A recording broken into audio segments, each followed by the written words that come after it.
DS judicial academy Prayagraj Allahabad की तरफ से सभी छात्रों को बहुत बहुत शुभकामनाएं। इंडियन कॉन्ट्रैक्ट एक्ट की क्लास आपकी होने जा रही है। टॉपिक आप है डॉक्ट्रिन ऑफ फ्रस्ट्रेशन। टॉपिक है डॉक्ट्रिन ऑफ फ्रस्ट्रेशन। आवाज़ जा रही है आदित्य वत्स।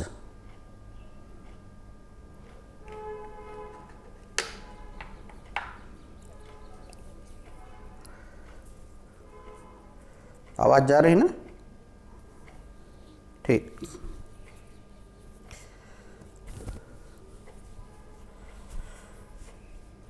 Doctrine of frustration. Doctrine of frustration पे हम आपको पढ़ाने जा रहे हैं। आप ध्यानपूर्वक सुनिए और अपने नोट्स को मेंटेन करते चले जाइएगा। डॉक्ट्रिन ऑफ फ्रस्ट्रेशन पे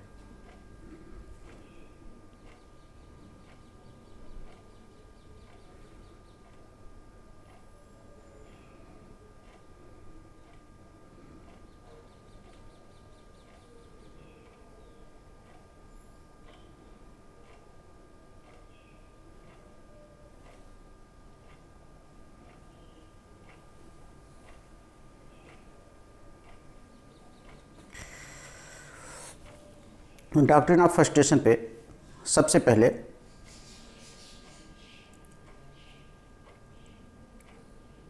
ये देखिए कि एग्रीमेंट या जो भी हम लोग कॉन्ट्रैक्ट करते हैं वो इसीलिए करते हैं ताकि उसका पालन कराया जा सके। अगर उसका पालन नहीं कराया जा सकता है तो फिर ऐसा एग्रीमेंट या ऐसा कॉन्ट्रैक्ट व्यर्थ होता है। तो जहाँ किसी संविदा का पालन असंभवता के कारण, चाहे वह असंभवता शुरू से हो, चाहे वह सब्सिक्वेंट सर्कमस्टांसेस के कारण हो, पालन योग्य नहीं रह जाती है, तो फिर ऐसे कॉन्ट्रैक्ट को शून्य मान लिया जाता है। और अगर वह शुरू से रहती है तो फिर वह एग्रीमेंट शून्य हो जाता है। फिर वह एग्रीमेंट शून्य हो जाता है।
ऐसी दशा में एग्रीमेंट अगर होता है तो शुरू से शून्य होता है, अगर कॉन्ट्रैक्ट हो जाता है तो समवर्ती सब्सिक्वेंट यानी पश्चातवर्ती परिस्थितियों के कारण वह शून्य हो जाता है।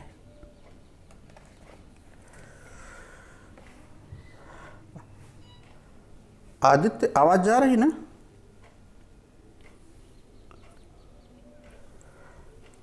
तो यहाँ पर आप नोट करिए,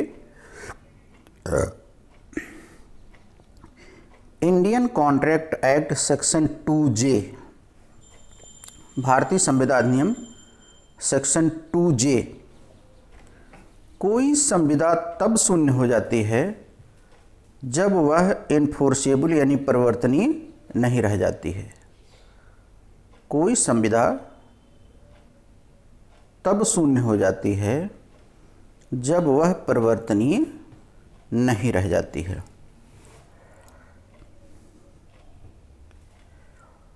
फिर पैरा चेंज करेंगे हम। संविदाएं इसीलिए हम करते हैं क्योंकि हम उसको लागू करवा सकें। जब वह लागू नहीं करवाया जा सकता किसी भी कारण से,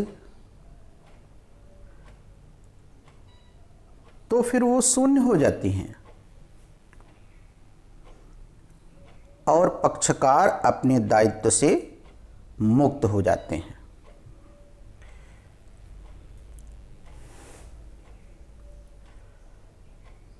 इंडियन कॉन्ट्रैक्ट एक्ट की धारा 56 के अनुसार, इंडियन कॉन्ट्रैक्ट एक्ट की धारा 56 के अनुसार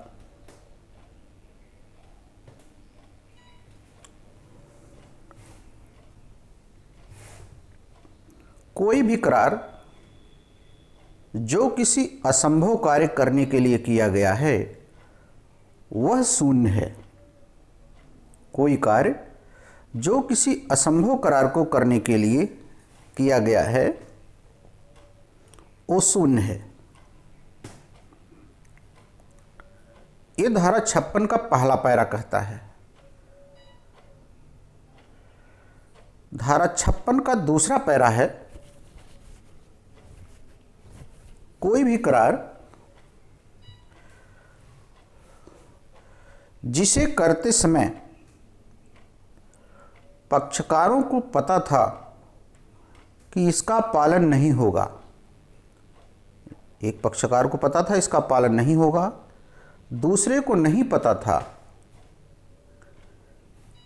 तो फिर वह शून्य है।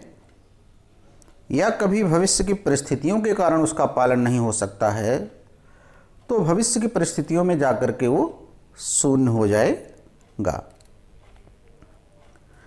इस तरीके से धारा 56 के अध्ययन से असंभवताएं दो प्रकार की होती हैं। असंभवताएं दो प्रकार की हुई। धारा 56 के पहले पैरा में एक असंभवता है जिसमें है संविदा करते समय विद्यमान असंभवता, संविदा को करते समय विद्यमान असंभवता,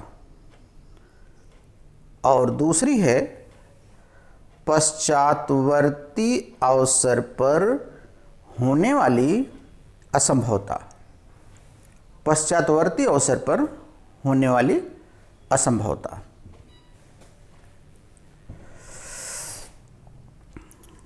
अब देखिए केस लिखिए।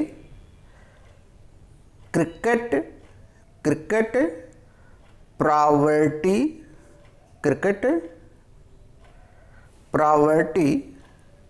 लिमिटेड, क्रिकेट प्रॉपर्टी लिमिटेड के मामले में असंभवता को परिभाषित किया गया है। क्रिकेट प्रॉपर्टी लिमिटेड के केस में असंभवता को परिभाषित किया गया है।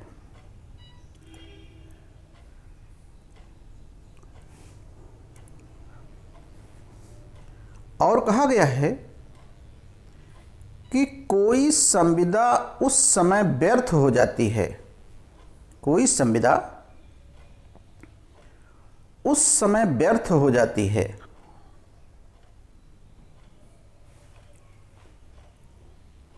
जब किसी मध्यवर्ती हस्तक्षेप या दुर्घटना या वाद में ऐसी कोई परिस्थितियां आ जाए कि कानून की दृष्टि में उसका पालन नहीं कराया जा सकता है। क्रिकेट पॉवर्टी के केस में असंभवता को परिभाषित किया गया है और कहा गया है कि कोई भी संविदा व्यर्थ हो जाती है यदि उसमें कोई मध्यवर्ती हस्तक्षेप हो जाए, कोई दुर्घटना हो जाए, परिस्थितियों में कोई परिवर्तन किसी भी कारण से हो जाए कि संविदा का आधार ही नष्ट हो जाता है, तब वह संविदा व्यर्थ हो जाती है, असंभव हो जाती है। लेकिन इस प्रकार की चीज़ें जो बीच में आती हैं वो पक्षकारों की कल्पना से परे थी, वो उसको सोच नहीं सकते थे। जैसे कोरोना का आ जाना, इसको नहीं सोचा जा सकता था। ये सारी चीज़ें संविदा को असंभव बना देती हैं। तो क्रिकेट पॉवर्टी लिमिटेड के केस में कहा गया कि कोई की गई संविदा व्यर्थ हो जाती है यदि कोई मध्यवर्ती हस्तक्षेप हो जाए, कोई दुर्घटना हो जाए, परिस्थितियों में कोई परिवर्तन हो जाए कि विधि के दृष्टि में संविदा का आधार ही नष्ट हो जाता है और उसमें ऐसा कोई परिवर्तन आ जाता है जो संविदा के पक्षकारों की कल्पना से परे था, उसी को हम लोग असंभवता नाम दिए हैं। तो इस प्रकार की असंभवता अस्पष्ट है, या तो प्रारंभिक होगी या तो सब्सिक्वेंट होगी, या तो फिर वो शुरू से ही असंभव होगा या तो फिर वह बाद में असंभव हो जाएगा।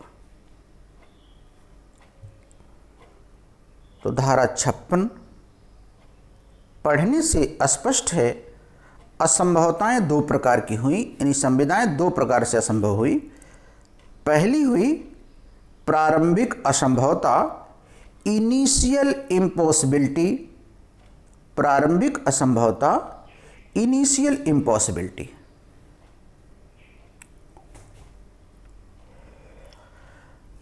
भारतीय संविदा अधिनियम 1872 धारा 56 प्रथम पैरा में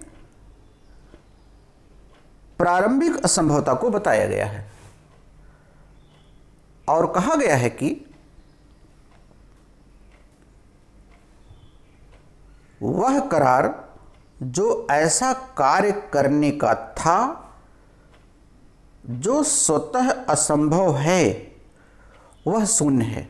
ऐसा करार जो कोई ऐसा कार्य करने का था जो स्वतः असंभव है वह शून्य है।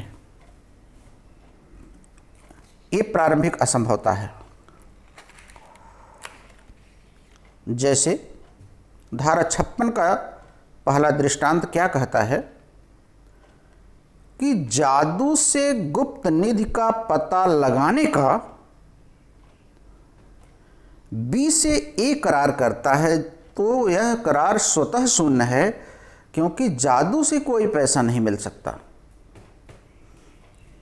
जैसा उन्नाव में हुआ था, बाबा जी खुदवाए थे उन्नाव में, लंबे समय तक खुदवाते रहे, अंदर में कुछ नहीं मिला। इसे लॉ ऑफ लैंड बिल्कुल मानता नहीं है। लॉ ऑफ लैंड मतलब संसद के कानून कि गुप्त खजाना कहीं पर है, इस प्रकार का करार शून्य है और ये शुरू से शून्य होगा। इस प्रकार के करार को हम फैक्चुअल इम्पॉसिबिलिटी कहते हैं, वास्तविक इम्पॉसिबिलिटी कहते हैं, वास्तविक असंभवता कहते हैं।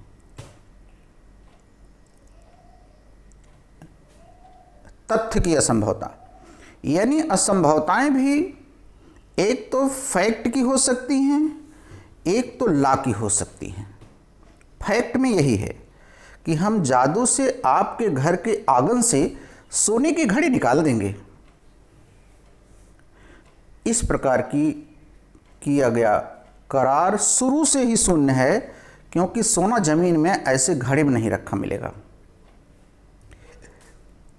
इसे हम वास्तविक असंभवता, रियल इम्पॉसिबिलिटी, फैक्चुअल असंभवता कहते हैं। दूसरे प्रकार की प्रारंभिक असंभवता हो सकती है जिसे हम विधिक असंभवता कहते हैं।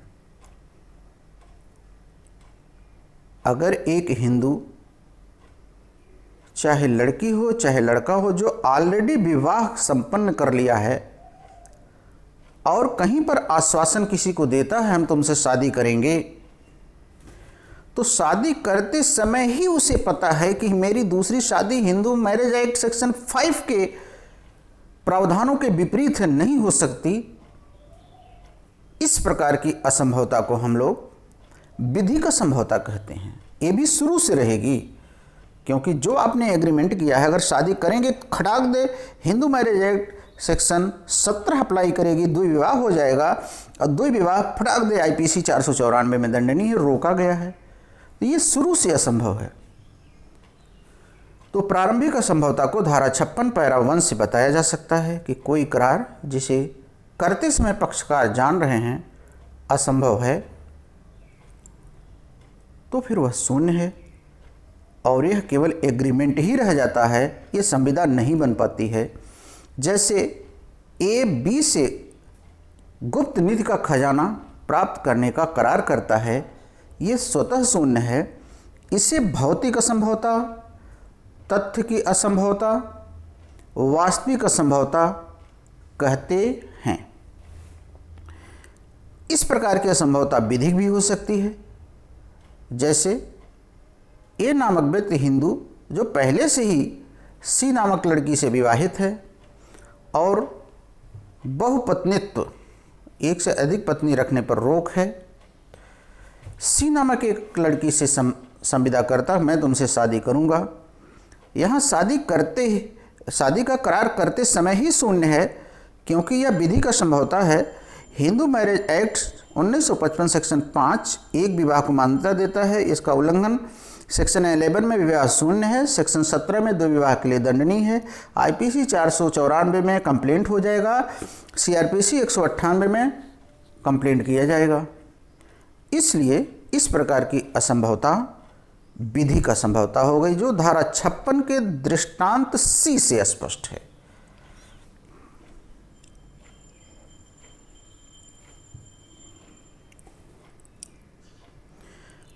जब प्रारंभिक असंभवता के अधीन कोई करार किया जाता है, उसका उस करार पर प्रभाव क्या पड़ेगा। यानी जिस तरीके से लड़की से कहा एक हिंदू शादीशुदा व्यक्ति मैं तुमसे शादी करूंगा, एग्रीमेंट कर लिया, आगे भविष्य में होगा क्या उसका, गुप्त निधि से पता लगाने का, इस एग्रीमेंट का होगा क्या। प्रारंभिक असंभवता का संविदा पर प्रभाव क्या पड़ता है। प्रारंभिक असंभवता का संविदा पर क्या प्रभाव पड़ता है, इसका उत्तर धारा 56 के पैरा 3 में दिया गया है। संविदा या करार प्रारंभिक असंभवता के कारण शून्य होगा। शून्य का मतलब 2G में ऑलरेडी पढ़ा है, यानी लागू नहीं कराया जाएगा, और पक्षकार अपने अपने दायित्व से मुक्त हो जाएंगे। ये शून्य होगा, पक्षकार अपने अपने दायित्व से मुक्त हो जाएंगे। फॉर एग्जाम्पल उन्नाव में हुआ था, बाबा जी का नाम तो मुझे याद नहीं है, वो सारा पेपर मीडिया में आया था कि उन्होंने कहा था कि मैं यहाँ पर खुदाई करूँगा, यहाँ सोना है, काफ़ी सोना है। उन्होंने बहुत खुदवा डाला, सोना नहीं मिला।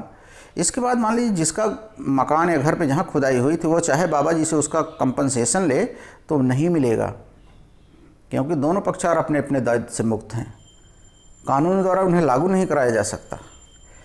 तो प्रारंभिक असंभवता का संविदा या करार पर प्रभाव धारा 56 पैरा 3 के अनुसार इस प्रकार का करार शून्य है और पक्षकार अपने अपने दायित्व से मुक्त हो जाते हैं। धारा 56 पैरा 3 में लिखा गया है कि जहां वचनदाता ने ऐसा कोई वचन दिया है जिसका पालन असंभव था, विधि विरुद्ध होना वह जानता था मेरे पास पत्नी है, वो जानता था इसके घर में खजाना नहीं, फिर वो खुदवा रहा है। असंभव था, विधि विरुद्ध होना जानता था या सम्यक तत्परता से जान सकता था, लेकिन प्रोमिजी वचन ग्रहीता इस बात को नहीं जानता था और ना ही जान सकता था। तो वचनदाता प्रोमिजी को प्रतिकर भी देने के लिए दायित्वाधीन होगा। क्यों होगा? क्योंकि ये कपट है। फिर अब यहां कपट है, कपट टाइप का अगर है तो ऑलरेडी आपने पढ़ा है, प्रेरणाकार गुवारकर बनाम मुश्ताक अहमद, तब तो प्रतिकर भी देना पड़ेगा। धारा 56(3) में प्रतिकर तब देना पड़ेगा। अगर आपने चीटिंग करके किया है असंभवता तो प्रतिकर देना पड़ेगा, धारा 56 पैरा 3।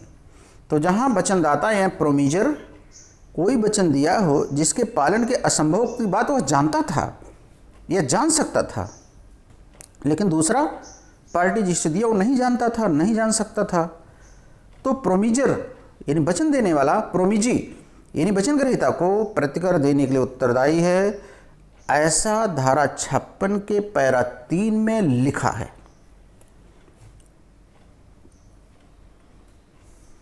तो प्रारंभिक असंभवता का परिणाम संविदा शून्य होगी और प्रोमिजी को प्रतिकर देगा, क्योंकि प्रोमिजर को जानकारी थी असंभवता की और प्रोमिजी को नहीं थी। धारा 65 भी लागू होगा, कॉन्ट्रैक्ट एक्ट की धारा 65 भी इस परिणाम में लागू होगा। धारा 65 शून्य संविदा की दशा में जबकि कोई पक्षकार फायदा प्राप्त किया हो तो ऐसा फायदा उसे वापस करना होगा या फिर वह प्रतिकर देगा। तो प्रारंभिक असंभवता का परिणाम धारा 56 पैरा 3 और धारा 65 में रेस्टोरेशन दिया गया है। अब हम आते हैं पश्चातवर्ती असंभवता पे, सब्सिक्वेंट इम्पॉसिबिलिटी, पश्चातवर्ती असंभवता। भारतीय संविदा अधिनियम की धारा 2J, भारतीय संविदा अधिनियम की धारा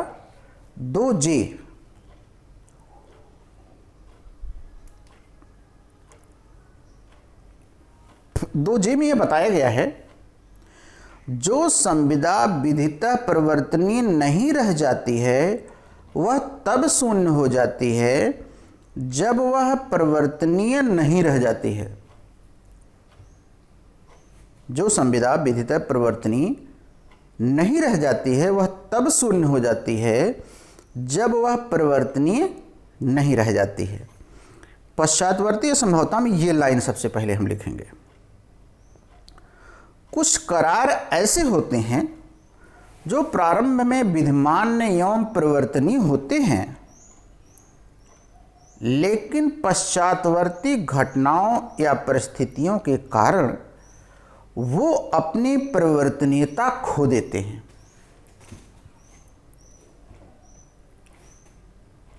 धारा 56 पैरा 2 ऐसे ही संविधाओं का प्रावधान करती है। धारा 56 पैरा 2 ऐसे ही संविधाओं के बारे में प्रावधान करती है। इसके अनुसार ऐसा कार्य करने की संविदा जो संविदा के किए जाने के बाद असंभव था, ऐसा कार्य करने की संविदा जो संविदा के किए जाने के पश्चात असंभव था, किसी ऐसी घटना के कारण जिसका निवारण वचनदाता नहीं कर सकता था विधि विरुद्ध हो जाए, वह तब शून्य हो जाती है जब वह कार्य असंभव या विधि विरुद्ध हो जाए।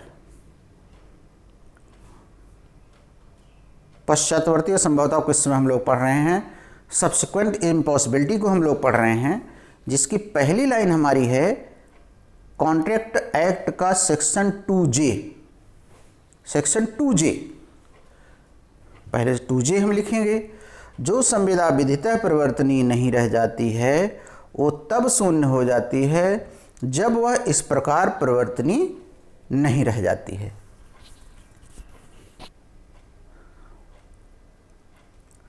पहले 2J लिख देंगे, फिर धारा 56 का जो दूसरा पैरा है उस पर आते हैं।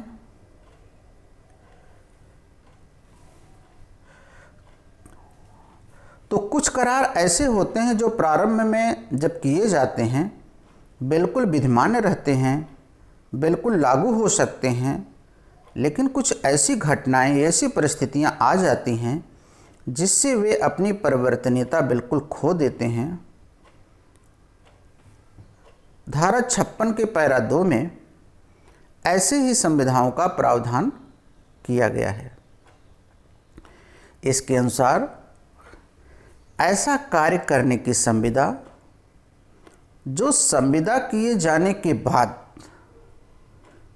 असंभव था, जैसे शादी के लिए कॉन्ट्रैक्ट हुआ मैरिज हॉल वाले से जनवरी में और कोरोना लॉकडाउन की वजह से मई जून में कंप्लीट बैन कर दिया गया। पिछले लॉकडाउन के बाद देखिए कंप्लीट शादी वगैरह को बैन कर दिया गया, तो मैरिज हॉल में शादी ना होना असंभवता हो गया था। वही धारा 56 का पैरा 2 है। अब की तो अलाउ था, शादी वादी कर रहे थे लोग। पिछले लॉकडाउन में शादी वादी सब बंद, कहीं कुछ नहीं हो पा रहा था। तो ऐसा कृत्य करने की संविदा जो संविदा किए जाने के बाद असंभव था किसी ऐसी घटना के कारण जिसका निवारण वचनदाता यानी प्रोविजन नहीं कर सकता था, विधि विरुद्ध हो जाए तो शून्य हो जाता है। दृष्टांत धारा 56 दृष्टांत बी। धारा 56 का दृष्टांत बी इसे स्पष्ट करता है। ए और बी आपस में विवाह करने की संविदा करते हैं, लेकिन विवाह की तारीख जिस दिन विवाह संपन्न होना है उसके पहले ही एक पार्टी को पागलपन आ जाता है या वह मर जाता है। तो जब शादी का एग्रीमेंट हुआ था, जब शादी होनी थी, उसके बीच वो लोग बिल्कुल फिट थे, लेकिन मरते ही सब्सिक्वेंट इम्पॉसिबिलिटी आ गई, संविदा असंभव हो गई और संविदा शून्य हो गई। इस संविदा हुई करार नहीं, ये संविदा हो चुकी थी। तो ये भी आपस में विवाह करने की संविदा करते हैं। विवाह के नियत तारीख के पहले ए पागल हो जाए, ए मर जाए तो संविदा शून्य हो जाएगी। धारा 56 दृष्टांत बी। धारा 56 के पैरा 2 में पश्चातवर्ती असंभवता किन आधारों पर लागू होगी, इसे किसी सीमाओं में नहीं बांधा जा सकता। कोई एक लिमिट इस पर नहीं है कि आज आपने अगर कोई करार किया है, लागू हो रहा है, भविष्य में किस आधार पे लागू नहीं होगा, यानी कोरोना की तीसरी लहर के अनुसार, या कोई एग्रीमेंट आप करिए जो 2028 में जाके लागू होना है, 2027 में कोई कोरोना का बाप आ गया आगे चल करके, तो बताया नहीं जा सकता है कि पश्चातवर्ती असंभवता किस आधार पे जा करके होगी। ऐसा बताना बहुत मुश्किल है। तो धारा 56 में विहित पश्चातवर्ती असंभवता किन आधारों पर लागू होगी, किन आधारों पर असंभव होगी, इसे सीमित नहीं किया जा सकता। फिर भी न्यायालयों ने अपने निर्णयों के माध्यम से कुछ आधार बताए हैं जिसके आधार पर पश्चातवर्ती असंभवताएं होती हैं।